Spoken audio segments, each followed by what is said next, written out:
그 사람이 되어 오셨다는 것을 나타내기 위해서는 족보가 필요한 거예요. 예수님께서 이 세상에 태어나셨다는 것을 정확하게 우리들에게 말하기 위해서는 족보가 필요하죠. 근데 이 족보에서 보면요, 이 그 마태복음에서는 아브라함과 다윗의 자손 예수 그리스도의 족보라고 이렇게 되어 있습니다. 그러니까 지금 마태복음은 아브라함과 다윗으로 거슬러 올라가서 예수님이 바로 하나님께서 사람들에게 미리 말씀해 주신, 선지자들을 통해서 미리 말씀해 주신 바로 그 구원자다라고 이야기해 주는 것이죠. 하나님께서 사람들을 구원하실 구원자가 아브라함의 자손으로 태어날 것이고 다윗의 자손으로 태어날 것이다 라고 계속해서 약속해 주셨어요. 근데 그 약속대로 예수님께서 오신 것이죠. 그러니까 하나님의 약속대로 예수님이 오셨다라는 것에 그 초점을 맞추어서 기록된 것이 마태복음, 마가복음, 누가복음입니다. 그리고 이제 마가복음은 주로 예수님의 그 사역에 대해서 예수님께서 어떤 일을 하셨는가에 초점이 맞춰져 있어요. 그리고 누가복음은요, 누가복음도 예수님의 그 족보에 대해서 기록하고 있죠. 근데 그 족보가 어디까지 올라갑니까? 아담까지 올라가잖아요. 아담까지 거슬러가고 끝입니다. 하나님께서 아담을 지으셨다는 아담까지 올라가고 끝이에요. 그런데 지금 요한복음은 이 요한이 지금 이 예수님에 대해서 처음에 시작할 때 요한복음 1장 1절에서 이 요한이 예수님을 소개하는 첫 마디가 뭐냐면 태초에라고 태초로 올라가고 있습니다. 요한은 예수님에 대해서 소개하는데 예수님의 시작을 어떤 그 족보나 사람의 어떤 그런 그 족보에 매여 있는 것이 아니라 그 예수님의 시작을 태초로 올라가고 있는 것이죠. 태초에라고 시작하고 있습니다. 이게 요한이 우리들에게 전해주는 그 요한복음서의 특징입니다. 그래서 우리들의 삶을 한번 보세요. 우리들을 자신을 돌아보면 우리들의 시작은 어떻게 됩니까? 우리 그 어머니에게서 태어날 때, 우리 부모님으로부터 우리가 이 땅에 이 육체를 가지고 태어날 때 우리의 생명이 시작되잖아요. 우리의 시작은 출생으로부터 시작됩니다. 그래서 우리 사람들의 생명의 시작은 출생에서 시작하죠. 근데 예수님의 시작은 어디라고요? 예수님은 처녀 마리아에게서 출생한 것으로부터 시작하지 않는다는 것입니다. 예수님의 시작은 거기에 있지 않고 어디에 있다고요? 태초에 있다고. 태초. 그러니까 영원부터 영원까지 계신 그 시작도 없고 끝도 없으신 하나님이시라는 것을 지금 요한이 이야기하고 있는 것이죠. 예수님은 결코 그 시작이 그 처녀 마리아에게서 태어남으로 그 생명이 시작된 것이 아니다. 물론 우리가 눈으로 볼 수 있고 예수님이 구원자로서 이 세상에 오신 것은 이 마리아에게서 태어나실 그때부터 시작된 것이지만 예수님의 그 존재의 시작은 이 태초에 영원 전부터 계셨다는 것을 우리들에게 말씀해 주고 있는 것입니다. 근데 우리는 어떤가요? 우리는 부모님으로부터 태어나기 전에 우리가 존재하고 있었나요? 그렇지 않다는 거예요. 우리는 이 세상에 육체를 가지고 출생할 때 그때부터 우리는 존재한 거예요. 그 전에 우리는 존재하지 않았습니다. 그러니까 우리가 예수 그리스도와 우리는 전혀 존재가 다르죠. 그 이유가 무엇입니까? 예수님은 생명의 근원이시기 때문에, 하나님이시기 때문에 그것이 다르다는 거예요. 예수님은 이 세상을 창조하신 창조주이시고 우리는 뭐예요? 우리는 피조물이잖아요. 피조물이기 때문에 우리는 이 세상에 태어나는 그 순간 우리의 생명이 시작되고 우리 시작이 있죠. 그리고 우리가 이 세상을 떠나는 우리의 끝나는 날이 있습니다. 우리 존재의 끝이 있잖아요. 그래서 우리는 시작과 끝이 있는 그 같은 사람들이지만 예수 그리스도는 시작과 끝이 없으신 영원하신 하나님이시다라는 것을 요한은 이야기하고 있습니다. 그러니까 우리가 기억해야 될 것이에요. 요한복음 그러면 우리가 딱 생각할 것은 예수님은 하나님이시다. 예수 그리스도는 하나님이시다. 이것을 우리는 요한복음 우리 오늘 첫 시간부터 22장 맨 마지막까지 이것을 잊지 않아야 합니다. 요한은 예수님이 하나님이시라는 것을 우리들에게 전해주기 위해서 이 요한복음서를 기록했다라는 것을 기억하셔야 합니다. 우리가 다른 복음서들 마태, 마가, 누가복음에서는 예수님께서 누구시냐? 하나님의 아들이시다. 근데 그분이 우리를 위해서 이 땅에 오셨다라는 것에 초점이 맞춰져 있잖아요. 그러니까 그분이 사람 되심에 초점을 맞춰졌어요. 그러니까 사람들이 왜 이 부분에 대해서 요한이 기록했냐면 예수님이 하나님이라는 부분을 우리 종종 잊어버리는 거예요. 예수님이 우리처럼 육체를 갖고 계시니까 예수님도 사람으로 우리가 생각해서 예수님이 하나님이라는 사실을 우리가 종종 잊어버리기 때문에, 그러니까 예수님을 우리가 믿는다고 이야기하면서도 어떤 뛰어난 선생으로 우리 그 세상에서 말을 하지 않습니까? 예수님 그러면 4대 성인 중에 한 분 이렇게 이야기하지 않습니까?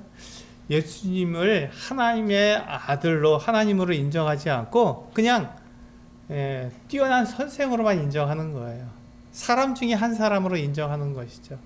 그러다 보니까 우리가 예수님을 믿는다고 이야기하면서도 예수님을 마치 사람처럼 우리가 생각하기 쉽다는 것이죠. 그래서 우리가 예수님도 하지 못한 일이 있고 이 일은 하나님도 해결하지 못해라고 우리가 얘기할 수 있는 그러한 일들이 우리에게 있다는 거예요. 한번 생각해 보시기 바랍니다. 우리 성도님들도 내가 예수님을 믿고 우리의 모든 죄가 용서받고 우리가 하나님의 자녀가 되었지만 예수님을 생각하면서 이 일은 주님도 해결하지 못해 라고 생각하는 것 같은 일이 혹시 있지 않았습니까? 그렇다면 우리의 마음속에 예수님을 사람으로 생각한 거예요.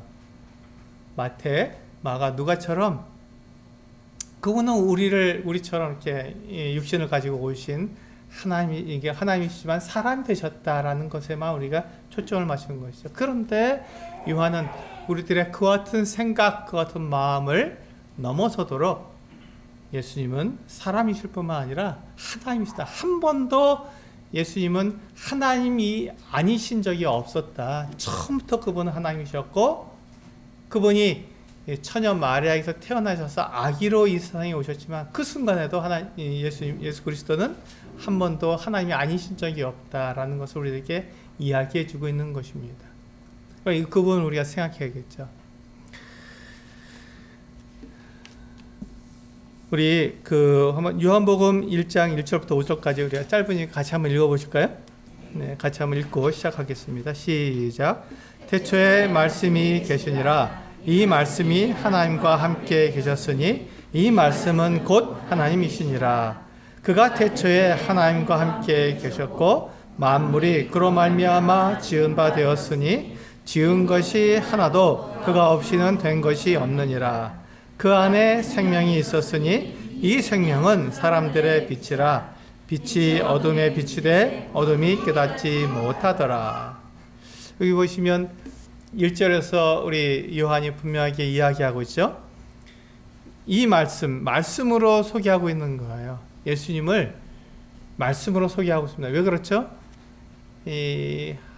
그 성부 하나님, 또 성자 예수님, 성령 하나님 이렇게 삼위일체 되신 하나님을 그가 이야기하는데 이 태초에 예수께서 그 육체를 가지고 오시기 전에는 예수님께서 영이셨잖아요. 육체를 입기 전에는 하나님이셨기 때문에 영이시니까 그 예수님을 어떻게 표현하기 어려우니까 말씀으로 표현하신 거예요. 하나님께서 우리 창세기 1장 1절에 보시면 이렇게 되어 있죠. 태초에 하나님이 천지를 창조하시니라. 땅이 혼돈하고 공허하며 흑암이 깊음 위에 있고 하나님의 영은 수면 위에 운행하시니라. 이렇게 해서 하나님이 나오고 하나님의 영이 나오고요. 그 다음에 3절에 보면은 이렇게 말씀하십니다. 하나님이 이르시되 빛이 있으라 하시니 빛이 있었고. 여기 보시면 빛이 있으라라고 하나님께서 말씀하신 것이죠. 하나님께서 이 세상을 지으실 계획을 하시고 그 계획에 따라서 말씀하셨는데 그 말씀이 하나님의 계획대로 어떻게 했죠? 빛을 창조하신 거예요. 그래서 창세기 1장 4절에 보시면 뭐라고 말씀하시냐면 빛이 하나님이 보시기에 좋았더라. 하나님이 보시기에 좋았더라. 그러니까 하나님께서 계획하시고 의도하신 그대로 그 빛이 만들어진 거예요. 그전엔 빛이 필요 없었습니다. 하나님은 영이시기 때문에 빛이 필요 없었어요. 근데 이 사람을 살게 하시려고 하나님께서 사람에게 딱 맞는 빛을 있게 하시기 위해서 빛을 창조하셨는데요. 말씀으로 창조하신 거잖아요. 빛이 있으라라고 하나님께서 명령을 하셨어요. 말씀을 하신 거예요. 그런데 이 말씀이 하나님께서 의도하신 대로 사람이 존재할 수 있는, 사람이 살아가는데 꼭 필요한 빛을 그 말씀이 창조하신 거예요. 그래서 사람이 빛 가운데 지금 살아가고 있지 않습니까? 하나님께서 보시기에 좋았더라 라고 말씀하시는 것이죠. 그래서 이 하나님은, 아버지 하나님은 이 모든 것들을 의도하시고 계획하시고 말씀이신 이 제2위 성자 예수님이, 형제 하나님이 그 하나님의 의도대로 이 세상을 창조하신 것입니다. 그래서 말씀이 하나님과 함께 계셨다고 이렇게 우리들에게 소개하고 있는 것이죠. 그래서 그 말씀은 곧 하나님이시니라. 이게 지금 이 요한이 이 복음서를 쓴 그 목적입니다. 예수님은 하나님이시다. 그분은 태초부터 계신 분이고 그분은 시작도 없고 끝도 없으신 바로 그 하나님이시다. 그분이 바로 우리들을 창조하신 바로 그분이시다. 우리들을 창조하신 창조자시다라는 것을 요한은 우리들에게 소개해 주고 있는 것이죠. 그래서 3절에서 요한복음 1장 3절에 보시면 만물이 그로 말미암아 지은 바 되었으니 지은 것이 하나도 그거 없이는 된 것이 없느니라. 요한이 지금 우리들에게 소개하고 있는 이 예수 그리스도, 예수 그리스도는 사람으로 오셨을 뿐만 아니라 그분은 사람이 되셔서 이 땅에 우리들과 같이 그 걸으시고 피곤하시고 또 주무셔야 했고 잡수셔야 했던 그 예수님이셨지만, 그 예수 그리스도 사람이셨지만 그분은 그 같은 순간에도 단 한순간도 하나님이 아니신 적이 없었던 바로 그 영원하신 하나님이라고 우리들에게 말씀해 주고 있는 것입니다. 놀랍지요? 놀라운 분이십니다. 그 하나님이 사람이 되어서 이 땅에 오신 거예요. 그 하나님이 사람이 되어 이 땅에 오신 것입니다. 그 하나님이신 예수 그리스도를 우리에게 소개해 주고 있는 것이 바로 이 요한복음이지요. 그래서 우리 그 요한이 쓴 그 성경이 요한복음 이외에도 4권이 더 있습니다. 그러니까 요한은 총 5권의 성경을 기록했어요. 그게 바로 요한복음과 또한 요한 1서, 2서, 3서 그리고 맨 마지막에 요한계시록까지 총 5권의 성경을 기록했습니다. 그러니까 이 요한이 기록한 이 나머지 책들, 요한복음을 이해하려면 요한 1서, 2서, 3서와 요한계시록을 우리가 조금 참조할 필요가 있습니다. 그래야 요한이 어떠한 마음으로 이 요한복음을 기록했는지 우리가 알 수 있으니까. 우리 요한 1서 1장 1절과 2절을 같이 한번 읽어보시고 요한이 어떠한 마음으로 예수 그리스도를 소개하고 있는가 하는 것을 우리가 이해할 수 있으면 좋겠습니다. 같이 한번 읽어보겠습니다. 시작. 태초부터 있는 생명의 말씀에 관하여는 우리가 들은 바요 눈으로 본 바요 자세히 보고 우리 손으로 만진 바라. 이 생명이 나타내신 바 된지라. 이 영원한 생명을 우리가 보았고 증언하여 너희에게 전하노니 이는 아버지와 함께 계시다가 우리에게 나타내신 바 된 이시니라. 여기 보세요. 지금 그 요한이 똑같이 우리들에게 전해주고 있는 예수님에 대해서 이와 같이 말하고 있죠. 요한복음 1장 1절에서는 태초에 말씀이 계시니라 이 말씀이 하나님과 함께 계셨으니 이 말씀은 곧 하나님이시니라 라고 분명하게 예수 그리스도께서 하나님이시라고 선언했던 그가 요한일서 1장 1, 2절에서 이와 같이 얘기하고 있는 거예요. 태초부터 있는 생명의 말씀에 똑같죠? 생명의 말씀에 관하여는 우리가 들은 바요 눈으로 본 바요 자세히 보고 우리 손으로 만진 바라. 근데 이 생명이 나타나셨다는 거죠. 이게 태초부터 하나님과 함께 계셨던 그 영원한 생명이 그 영원한 말씀이 이 세상에 나타나셨다는 것이죠. 그래서 이 영원한 생명을 우리가 보았고 증언하여 너에게 전하노니 이는 아버지와 함께 계시다가 그렇죠? 좀 똑같은 말씀을 하고 있죠. 함께 계시다가 우리에게 나타내신 바 된 이시니라.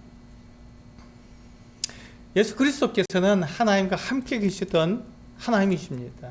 근데 그분이 사람으로 이 땅에 나타나신 거예요. 그래서 이 사도 요한은 이 요한복음을 기록한 사도 요한은요 예수님의 제자였어요. 그래서 3년 동안 예수님과 함께 지냈습니다. 예수님과 함께 지낸 이 요한은 특별히 요한복음에 뭐라고 기록되냐면요 예수님의 사랑하시던 자 이렇게 기록되어 있습니다. 이 예수님께서 이 요한을 특별히 사랑하셨던 것 같아요. 이 요한은 이렇게 그 베드로처럼 그냥 그 성격이 급하고 그냥 남자답고 이렇게 한 게 아니라 굉장히 그 유약한 그 같은 모습이었던 것 같아요. 근데 이 요한을 예수님께서 사랑하셔서 그에게 많은 것들을 말씀해 주셨습니다. 그리고 우리가 오늘 사도행전 12장을 보았는데 사도행전 12장에서 사도 야고보가 먼저 죽었잖아요. 제일 먼저 사도 중에서 제일 먼저 순교했잖아요. 그 야고보의 형제예요. 근데 요한은 맨 마지막까지 그가 그 나이 일반적으로 그 학자들이 얘기하기를 한 100세까지 살지 않았느냐 이렇게 얘기를 합니다. 그럼 그 사도 중에서 가장 마지막까지 살아서 요한계시록을 기록하고 그가 죽게 되었거든요. 그랬을 때 이 요한이 가장 늦게까지 그 순교의 대열에 그가 참여하게 늦게까지 살아있다가 순교의 대열에 참여하게 되었는데 이와 같이 그 요한은 특별한 사람이었죠.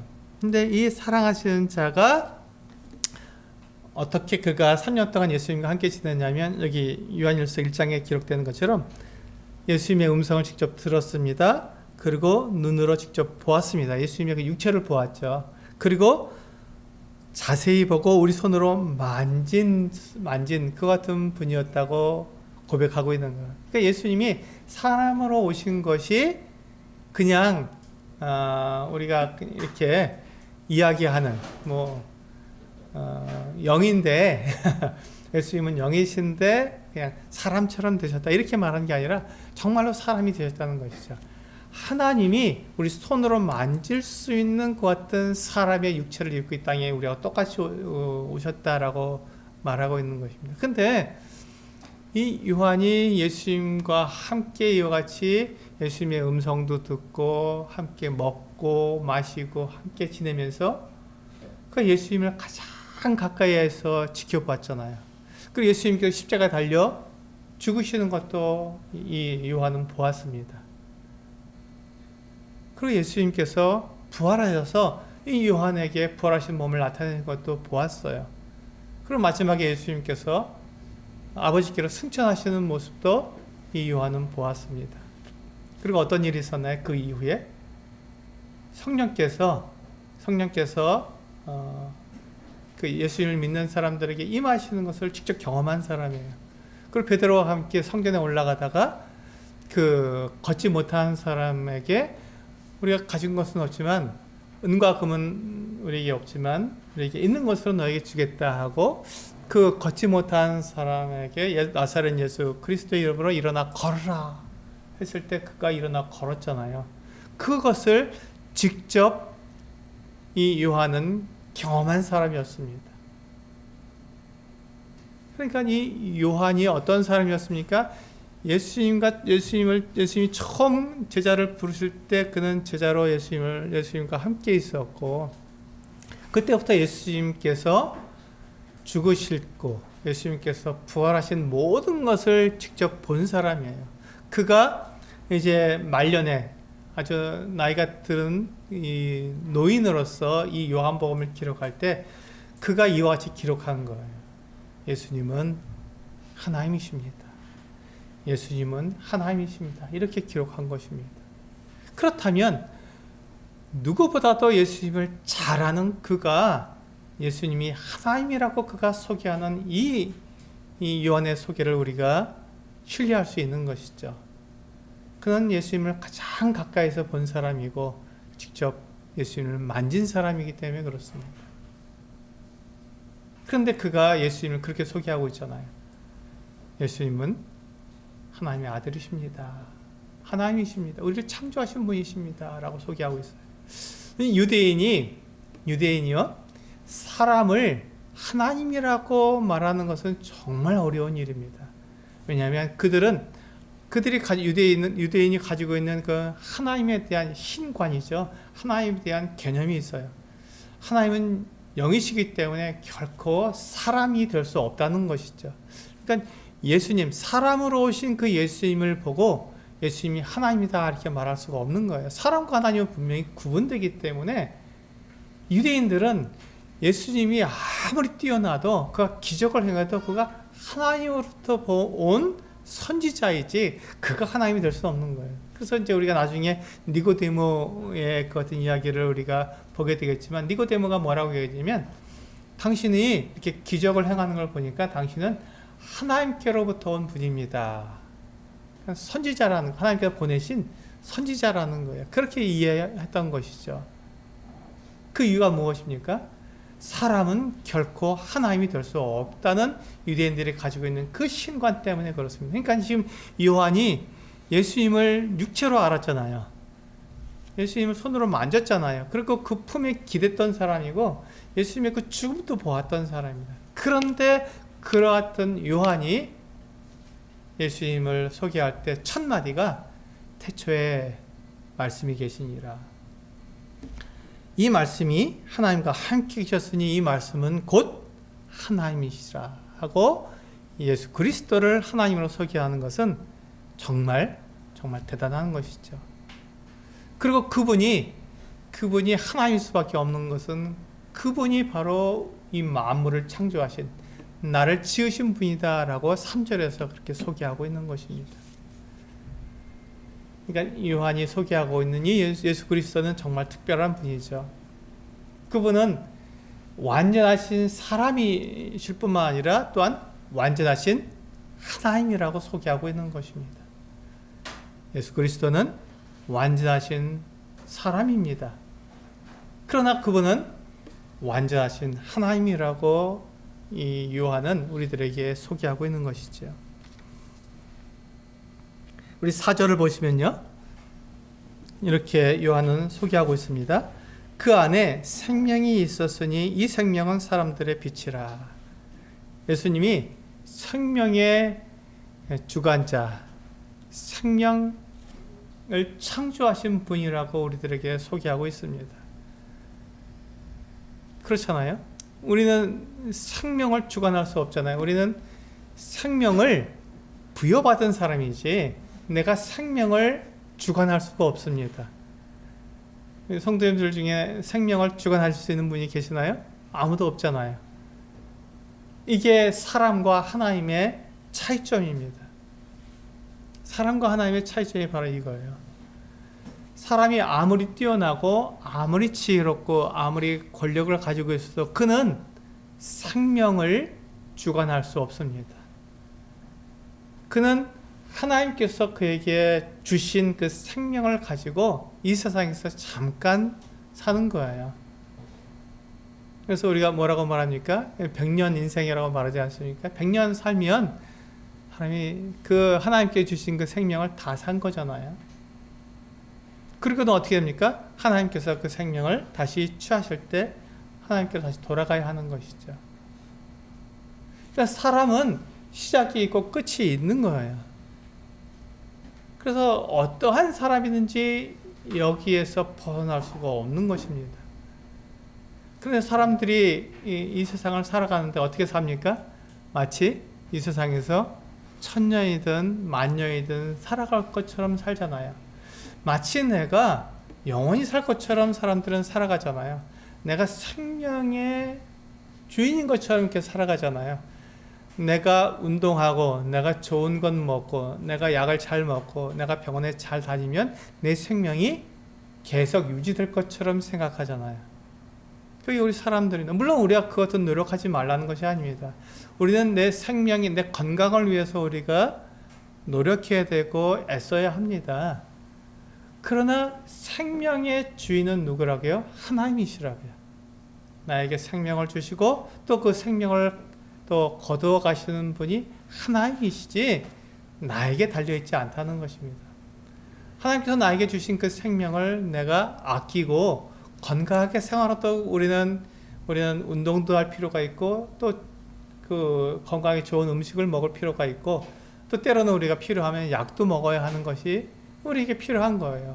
병원에 가서 우리가 치료도 받아야 합니다. 이것이 당연히 필요한 것이죠. 그러나 그것은 하나님께서 우리에게 주신 생명을 우리가 건강하게 사용하기 위해서 필요한 것이지 내가 그 생명을 연장하거나 내 노력에 의해서 내 생명이 계속 유지될 수 있는 것은 아닙니다. 하나님께서 이제 됐다, 그만 오렴하고 부르시면 우리는 언제든지 다 놓고 하나님의 그 부르심을 받아서 가야 하는 것이죠. 그래서 우리는 소천이다 라는 말을 씁니다. 하늘에서 부르셨다. 그래서 우리는 성도들이 우리가 그 죽음을 우리는 소천이라는 말로 사용합니다. 하나님께서 부르셨다. 그래서 우리는 부르심을 받아서 가는 거예요. 언제든지 하나님께서 부르시면 우리는 가야 하는 것입니다. 그러니까 우리는 생명의 주관자가 아니죠. 근데 우리 4절에서 보면 요한은 예수님이 생명이시다, 그 안에 생명이 있었다 우리에게 말씀해 주고 있는 거예요. 그러니까 요한이 말하고 있는 예수 그리스도와 사람은 얼마나 다릅니까? 완전히 다르죠. 완전히 구분되는 것입니다. 그런데 어떤 사람들은 이 생명을 신비한 지식을 가지면 영생한다고 이야기하는 사람들이 있습니다. 비밀스러운 지식을 가지면 그는 영생할 수 있다라고 주장하는 사람들이 있었던 거예요. 이제 이것이 이제 그 사도 요한 시대에 있었던 그 영지주의라고 하는 사람들입니다. 이 사람들은요, 그 특별한 지식을 알게 되면 사람들이 영원히 살 수 있다고 주장한 거예요. 근데 한번 생각해 보세요. 그 특별한 지식은 아주 특별한 사람들밖에 모르는 거예요. 다른 사람들은 모릅니다. 저도 모르고요. 여러분들도 모르잖아요. 누가 아는 거예요? 모릅니다. 그 특별한 사람 몇 사람만 안다는 거예요. 그게 아직 그 영지주의자들이 이야기하고 있는 특별한 지식입니다. 근데 한번 가만히 생각해 보세요. 그래서 우리 사람들 중에 이렇게 지금까지 살아있는 사람 있습니까? 아무도 없잖아요. 우리가 그것을 보면은 영지주의가 얼마나 헛된 것인지 우리가 단박에 알 수 있습니다. 특별한 지식을 안다고 해서 영생할 수 있는 것이 아니라 생명의 주인은 하나님이시기 때문에 하나님께서 생명을 주시고 하나님께서 생명을 거두시는 거예요. 어떠한 사람에게도 영생하도록 하나님께서 생명을 주신 적이 없습니다. 그건 하나님만 가지고 계신 거예요. 하나님의 특징이지 사람의 특징이 아닙니다. 그래서 사람은 유한한 생명을 가지고 있고 하나님은 영원한 생명을 가지고 있어서 그것이 분명하게 구분되는 것이죠. 근데 어떤 사람들이 이와 같이 특별한 지식을 가지고 그 영원한 생명을 얻을 수 있다고 하는데 가만히 생각해 보세요. 근데 요한은 뭐라고 말하냐면 이 생명이 빛이다 라고 이야기하고 있어요. 생명이 뭐라고요? 빛이에요. 여러분 한번 빛을 한번 생각해 보세요. 빛이 우리는 그 태양을 통해서 빛을 우리는 보잖아요. 아침에 해가 딱 떠오릅니다. 그러면 어떻게 되죠? 모든 게 다 보이는 거예요. 우리는 모든 걸 다 볼 수 있고 모든 걸 다 알 수 있습니다. 왜 그렇죠? 빛이 비추기 때문에 알 수 있는 거예요. 빛은 모든 걸 다 드러내는 그 같은 역할을 하지 숨기거나 비밀스럽게 만드는 것은 빛이 아닙니다. 그러니까 예수님이 생명이시고 그 생명이 곧 빛이라는 것은 무엇이죠? 생명은 비밀스러운 게 아니라는 거예요. 생명은 우리에게 다 공개되어 있는, 누구나 다 생명을 알 수 있는 것이라는 것이죠. 그게 바로 이 생명의 특징입니다. 우리는 유한하지만 한정되지만 우리는 생명을 가지고 있어요. 생명에 있는 것과 생명이 없는 것을 우리는 구분할 수 있습니까? 없습니까? 네, 단박에 구분이 돼요. 살아있는 것과 죽어있는 것을 딱 보면 단박에 구분이 되죠. 살아있는 사람과 죽은 사람을 보면 단박에 구분이 됩니다. 그래서 어떻게 합니까? 죽은 사람을 바로 우리는 묻죠. 왜냐하면 죽은 사람은 죽자마자 바로 무엇이 시작합니까? 썩기 시작하잖아요. 참 희한해요. 똑같은데 살아있는 사람은 안 썩잖아요. 근데 죽은 사람은 바로 썩기 시작합니다. 그래서 어떻게 합니까? 바로 장사를 지내죠. 무덤에 묻죠. 우리나라 사람들은 땅에 묻습니다. 또는 화장합니다. 여러 가지 방법으로 그 죽은 사람을 처리하는 거예요. 왜? 우리 곁에 둘 수가 없으니까. 죽었으니까요. 썩기 시작하니까. 우리 곁에 둘 수, 아무리 사랑하는 사람도요, 죽은 사람은 우리 곁에 둘 수가 없습니다. 왜 그렇죠? 예, 죽은 사람은 그 생명이 없기 때문에, 이제 썩기 시작하기 때문에 그를 이렇게 장사 지낼 수밖에 없는 것입니다. 근데 살아있는 사람은요, 안 썩습니다. 그러니까 이 생명과 죽음은 우리가 단박에 구분할 수 있어요. 그냥 바로 구분하는 겁니다. 그런데 참 어떤 사람들은 이 요한이 기록할 때 그 같은 신비한 지식을 가진 사람, 영지주의자들은요, 그것을 이 생명이 그 신비한 비밀스러운 그 같은 것에 감춰 있다고 얘기하는 거예요. 그렇다면 생명이 빛입니까? 그렇지 않아요. 그건 어둠이죠. 그건 어둠에 있기 때문에 신비하고 비밀스러운 것이죠. 놀랍게도요, 생명은 빛입니다. 그래서 누구나 다 알아볼 수 있는 거예요. 그런데 5절에 보니까 그 빛이 어둠에 비쳤지만 어둠이 깨닫지 못하더라라고 말씀하고 있습니다. 왜 어둠이 깨닫지 못하죠?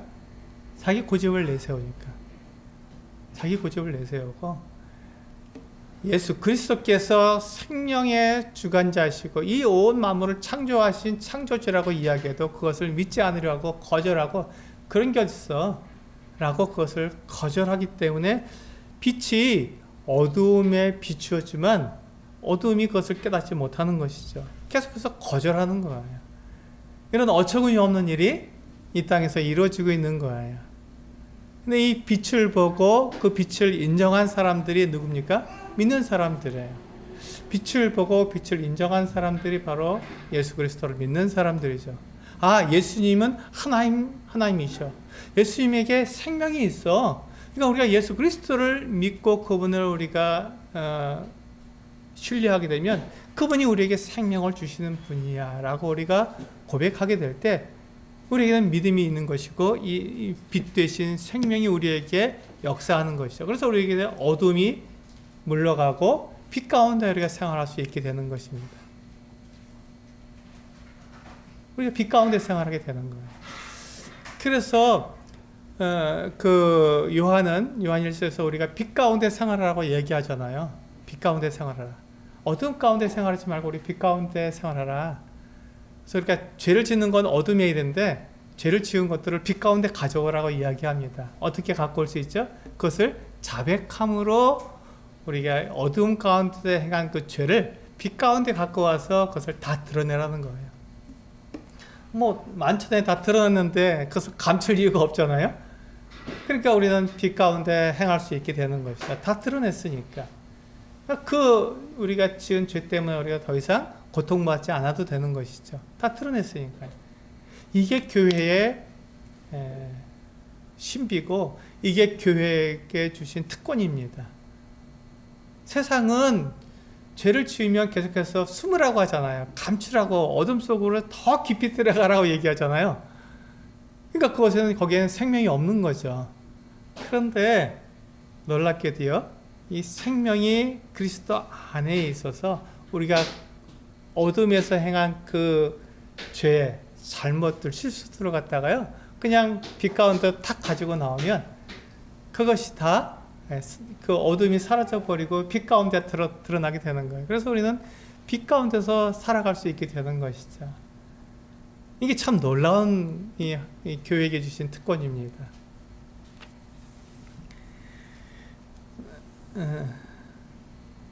세상은요, 이와 같이 우리를 자꾸 어둠으로 우리를 불러들이려고 합니다. 너희는 어둠 속에 있어야 돼. 너희는 어두움에서 일을 했잖아. 어두운 일을 했잖아. 왜 근데 자꾸 빛으로 나가려고 해? 하면서 우리를 자꾸 어두움으로 우리를 끌어들이려고 하죠. 이 세상이 하는 일이에요. 근데 주님은 우리를 어떻게 합니까? 아니야, 너희는 이제 빛 가운데 있는 거야.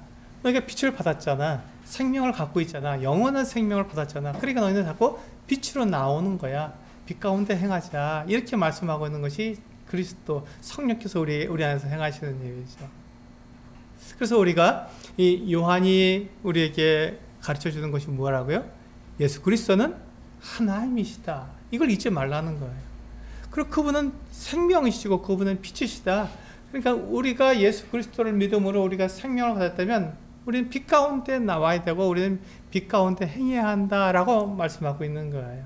이게 지금 요한복음 1장 1절부터 5절까지 우리에게 이야기해 주고 있는 것입니다.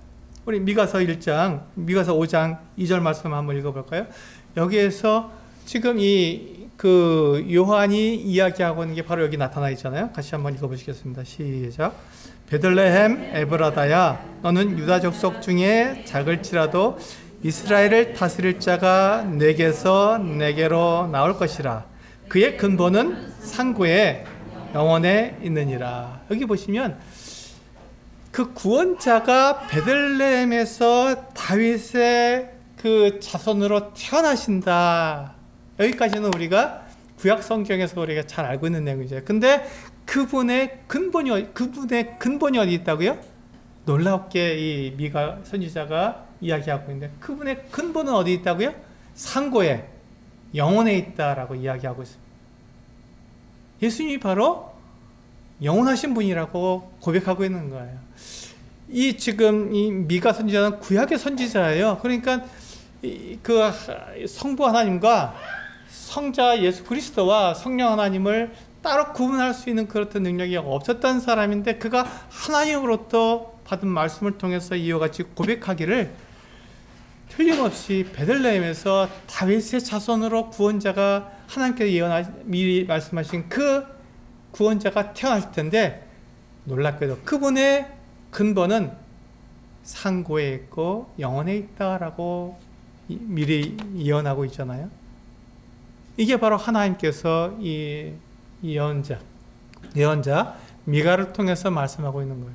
그 말씀이 그대로 요한에게 다시 이 복음서를 통해서 우리들에게 증거되고 있는 것이죠. 바로 그렇다. 예수 그리스도는 바로 영원하신 하나님이시고 그분이 이 만물을 창조하신 창조주이시며 그분이 바로 생명이시고 그 생명을 빛으로 가지고 오신 분이다 라고 우리들에게 말씀해 주고 있는 것입니다. 우리 빌립보서 한번 말씀을 볼까요? 빌립보서 말씀을 보고 마치도록 하겠습니다.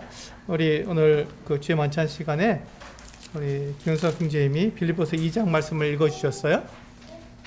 거기에 분명히 나오고 있지 않습니까? 예수님이 누구신지, 예수 그리스도께서 누구신지 우리에게 말씀하고 있어요. 우리 2장 6절과 7절.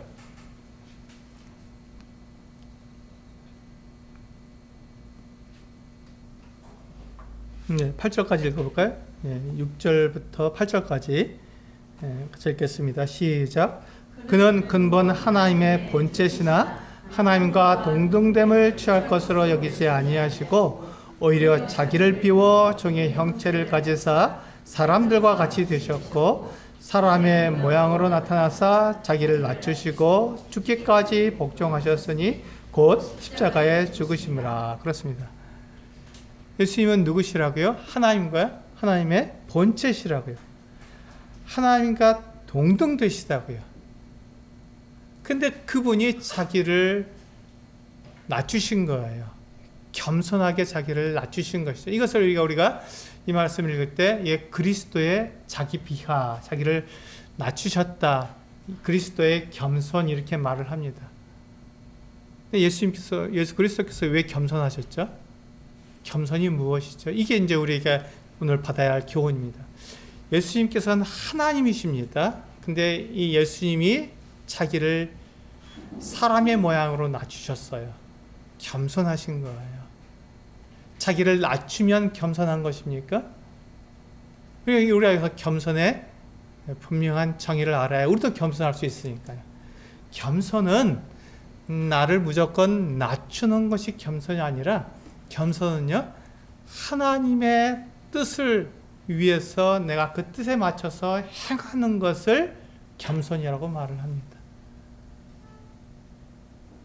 겸손은요, 내 뜻을 이루기 위해서 행하는 것이 아니라 하나님의 뜻을 위해서 나를 하나님의 뜻에 맞춰서 행하는 것을 겸손이라고 말을 합니다. 그러니까 어떤 사람은요, 이렇게 우리가 낮은 모습으로 우리가 하나님께서 우리를 부르실 수 있어요. 그러면 하나님께서 하나님의 뜻을 위해서 나를 낮게 부르셨으니까 내가 낮은 모습으로 살아가야겠지요. 그것이 겸손입니다. 근데 어떤 사람은요,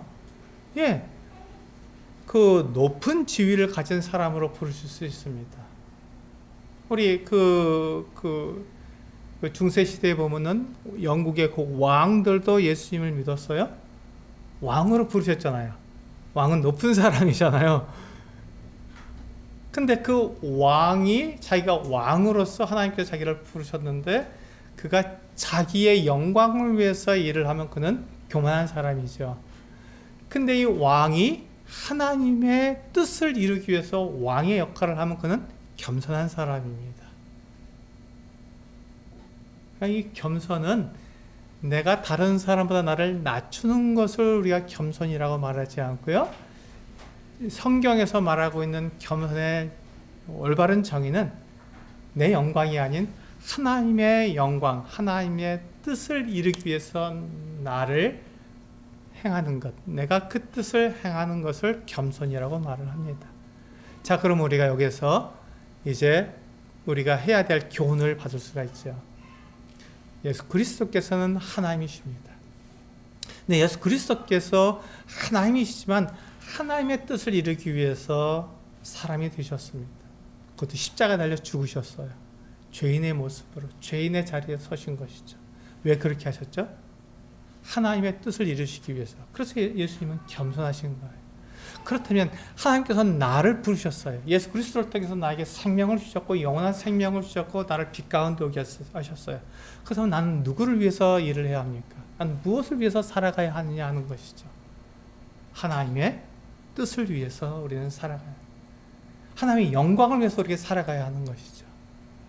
예수님께서 하나님이심에도 불구하고 하나님의 뜻을 이루기 위해서 자기를 낮추셨다면, 그것이 예수님의 겸손하심이라면 우리에게 하나님께서 원하시는 것이 무엇입니까? 그 예수 그리스도를 우리가 믿는다는 것이 무엇입니까?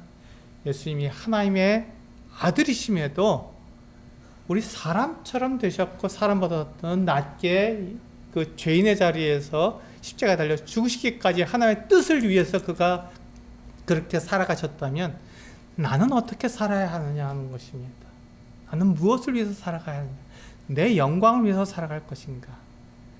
내 뜻을 이루기 위해서 살아가야 할 것인가? 하나님의 뜻, 하나님의 계획, 하나님의 영광을 위해서 내가 살아갈 것인가? 우리는 오늘 이 요한복음 1장 1절부터 5절을 우리가 읽으면서 그것을 우리는 교훈으로 받아야 한다는 것입니다. 나는 어떠한 사람으로 살아갈 것인가? 예수님은 어떠한 모습으로 살아가셨는가 우리 생각하시면서 오늘 요한복음 1장 1절부터 5절을 우리 한번 되새겨 보시기를 원합니다. 예수님은 하나님의 아들이십니다. 예수님은 하나님의 아들이십니다. 그리고 우리들에게 생명을 주셔서 우리로 하나님 안에서 살게 하셨습니다. 나는 이제 무엇을 위해 살아가야 하는가를 결심하시는 중요한 순간입니다. 그것을 결심하시고 이 한 해 2022년도 우리 같이 살아가시기를 원합니다. 기도하시겠습니다.